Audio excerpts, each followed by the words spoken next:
कुर्बानी के दिन उन्होंने अपना ही गला काट लिया और उसका नाम कुर्बानी का दे दिया। और जैसी खबरें आ रही हैं उसके हवाले से, इस मोहम्मद के हवाले से, कि वो उसकी ख़ुद की बीवी कह रही है कि वो उनके ऊपर भूत प्रेत का साया था। और कुर्बानी के दिन इस मोहम्मद ने ऐसा किया है, ये हादसा उस दिन हुआ है, तो लोग उसको कुर्बानी से जोड़ रहे हैं। लेकिन सबसे पहली चीज़ है कि उसको हम कुर्बानी से जोड़े ही नहीं। ईद पर 60 वर्षीय वृद्ध ने सुसाइड नोट लिखकर दे दी खुद की कुर्बानी। घटना देवरिया जिले के गौरी बाजार थाना क्षेत्र के ऊधोपुर गांव की है। जानकारी के मुताबिक ईश मोहम्मद सुबह ईद की नमाज अदा करने मस्जिद गए थे और करीब 10 बजे घर लौटे। उनकी पत्नी हाजरा खातून ने बताया कि वह लौटने के बाद पास की झोपड़ी में चले गए जहां बकरियां रखी जाती थीं। करीब 1 घंटे बाद पत्नी को झोपड़ी से उनके कराहने की आवाज सुनाई दी। दौड़कर जब वहां पहुंची तो देखा कि ईश मोहम्मद का गला कटा हुआ था और खून बह रहा था।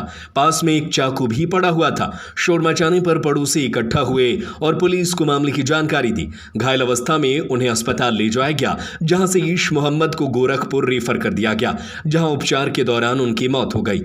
घटनास्थल से एक सुसाइड नोट बरामद हुआ है। उसमें लिखा था, इंसान बकरे को अपने बेटे की तरह पोस कर कुर्बानी करता है, वो भी जीव है, कुर्बानी करना चाहिए। मैं खुद अपनी कुर्बानी अल्लाह के रसूल के नाम से कर रहा हूं।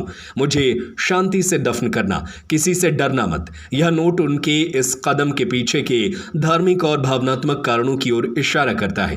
पुलिस ने शव को कब्जे में लेकर पोस्टमार्टम के लिए भेज दिया है। पुलिस द्वारा सुसाइड नोट की जांच की जा रही है। ईश मोहम्मद के 3 बेटे हैं, अहमद, फैज और ताज अंसारी।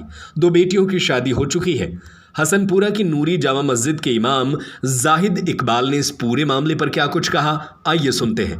देखिए, सबसे पहली चीज़ के जो आप देवरिया ज़िला के इस मोहम्मद के बारे में जो आप बता रहे हैं कि कुर्बानी के दिन उन्होंने अपना ही गला काट लिया और उसका नाम कुर्बानी का दे दिया। और जैसी खबरें आ रही हैं उसके हवाले से, इस मोहम्मद के हवाले से, कि वो उसकी ख़ुद की बीवी कह रही है कि वो उनके ऊपर भूत प्रेत का साया था और वो ख़ुद मज़ारों पे जाता था और 3 दिन पहले भी मज़ार से लौट के ही आया था। तो जिनका ये ज़हन बन जाता है कि हमारे ऊपर भूत प्रेत है, वो अपने आप को कुछ ऐसा ऐसा काम करते हैं, तकलीफ़ पहुंचाते हैं कि जो एक माने सही दिमाग वाला आदमी, सही जहन वाला आदमी नहीं कर सकता है। ये इस बात की उसकी दलील है कि वो उसका दिमागी संतुलन ठीक नहीं था। दूसरी बात ये कि वो जो लेटर लिखा हुआ है कि हम अल्लाह के नाम पर, अल्लाह के रसूल के नाम पर हम लोग जानवर ज़बह करते हैं, हम अपने आप को अल्लाह के नाम पे, रसूल के नाम पे कुर्बान कर रहे हैं। ये उसका लेटर उसकी जहालत की सर्टिफिकेट है कि कितना बड़ा जाहिल आदमी था और कितना बड़ा पागल आदमी था। पागल इसलिए है, जाहिल इसलिए है कि वो कुर्बानी का मतलब नहीं समझा। जैसे आम आदमी को समझाने के लिए ये आसान है कि सुभाष चंद्र बोस ने कहा था देश की आज़ादी की खातिर कि तुम मुझे खून दो, मैं तुम्हें आज़ादी दूंगा। इसका मतलब तो ये नहीं था ना कि लोग काट के अपना खून बोतल में भर के ले जाके दें। इसका मतलब ये था कि तुम अपनी जान की बाजी लगा दो, अंग्रेज़ों के सामने डट के खड़े हो जाओ, उनसे मुकाबला करो, उनसे लड़ो। अगर लड़ने में जान चली जाती है, उसी का नाम कुर्बानी है कि देश के नाम पे कुर्बानी दिया है। लता मंगेशकर का भी गाना मशहूर है कि ज़रा याद उन्हें भी कर लो, कि उन लोगों का जिक्र वो करती है उस गाने में कि जिन लोगों ने देश के नाम पे अपनी जान की कुर्बानी पेश की। कुर्बानी पेश करने का मतलब ये नहीं था कि अंग्रेज़ों के सामने जाके अपने गले पे छुरी चला लिया, बल्कि वो अंग्रेज़ों से लड़े, उनको काटने गए थे अंग्रेज़ों के, लेकिन देश के नाम पे कट गए। उसका नाम कुर्बानी है। और कुर्बानी के दिन इस मोहम्मद ने ऐसा किया है, ये हादसा उस दिन हुआ है, तो लोग उसको कुर्बानी से जोड़ रहे हैं। लेकिन सबसे पहली चीज़ है कि उसको हम कुर्बानी से जोड़े ही नहीं। वो एक ख़ुदकुशी है, उसने सुसाइड किया है। इसको कुर्बानी से कोई ताल्लुक़ नहीं है।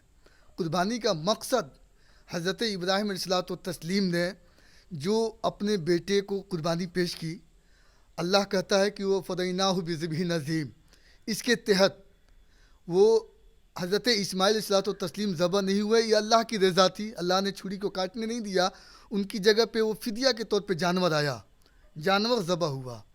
लेकिन मकसद जानवर ज़बह करने का नहीं था।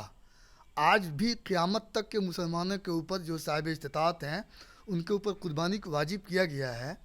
ये कुर्बानी का मतलब ये नहीं है कि हम सिर्फ जानवर को ज़बह कर दें। कुरान में अल्लाह कहता है कि लन यनालल्लाहु लुहुमुहा वला दिमाउहा वलाकिन यनालुहु तक़वा मिनकुम, कि अल्लाह को न तुम्हारा गोश्त मिलता है न उसका खून पहुंचता है, उसका अल्लाह को सिर्फ तुम्हारे दिल की कैफियत चाहिए, अल्लाह को सिर्फ तुम्हारे दिल की कुर्बानी चाहिए। मतलब ये होता है, अल्लाह ये चाहता है कि जिस वक्त तुम कुर्बानी कर रहे हो उस वक्त हज़रत इब्राहिम अलैहिस्सलातु तस्लीम का पूरा बैकग्राउंड तुम्हारे सामने आ जाए कि उन्होंने किस तरीके से इंसाफ के लिए, दुनिया में अमन और शांति के लिए बड़े बड़े जालिम बादशाहों से टकरा गए, लड़ गए। अगर शांति के लिए, इंसानियत के लिए अगर उनको घर छोड़ना पड़ा तो घर छोड़ा, रिश्तेदारों ने साथ छोड़ा, गांव वालों ने साथ छोड़ा, उनको शहर बदर किया गया। सिर्फ उनका मकसद ये था कि अगर हमको ये सारी चीज़ें छूटती हैं तो छूट जाए, लेकिन हम दुनिया में शांति ला के रहेंगे, अल्लाह की तरफ सबको बुला के रहेंगे। ये उनका मकसद था। तो हमारा भी कुर्बानी करने का मकसद ये है कि हम जिस वक्त जानवर ज़बह कर रहे हैं उस वक्त हमारे झूठ बोलने की आदत पे छुरी चल जाए, हमारी बेईमानी की आदत पे छुरी चल जाए, हमारे अंदर जो बुरी आदतें हैं उस पे छुरी चल जाए, हमारे अंदर जो हराम के कमाने की जो आदत लत लगी है उस पे छुरी चल जाए। ये कुर्बानी का ये मकसद होता है। ये नहीं कि हम अपने आप को गला रेत लें, ये कुर्बानी नहीं है, वो एक सुसाइड है, वो ख़ुदकुशी है, इसको कुर्बानी से नहीं जोड़ सकते।